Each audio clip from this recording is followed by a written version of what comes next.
Bonjour à tous les supporters lensois, je m'appelle Guillaume. Je suis moi-même originaire de Lens et je vais au stade depuis que je suis tout petit. J'accompagnais mon père quand j'étais haut comme 3 pommes. Je suis moi-même abonné depuis l'année du titre en 1998. Je suis membre de la section Excellence située à Douvrin.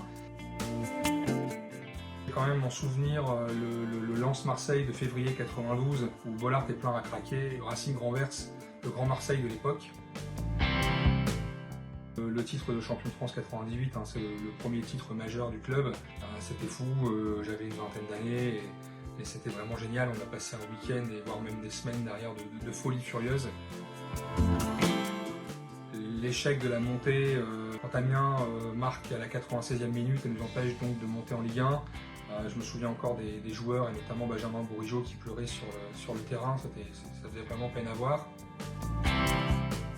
Oui, même si d'un côté je comprends parfaitement que le président a fait le nécessaire pour équilibrer les finances du club,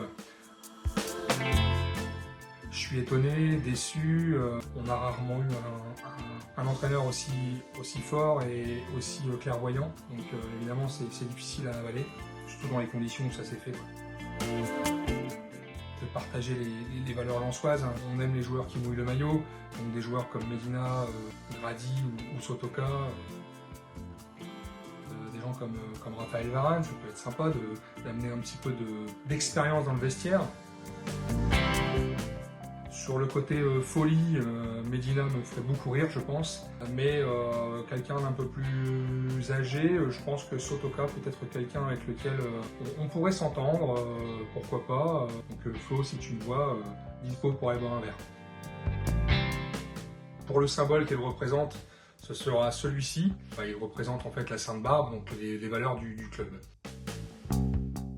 Malheureusement non. J'aimerais pouvoir me tromper et j'espère me tromper, mais c'est vrai que sportivement ça va être compliqué avec toutes les raisons évoquées du fait du départ des joueurs et puis de la baisse des finances annoncées. On partage quelque chose, on est lié en fait quelque part comme peut l'être une famille par les résultats du club, par les hauts, les bas et on partage un sentiment d'appartenance, donc voilà, je dirais le mot famille.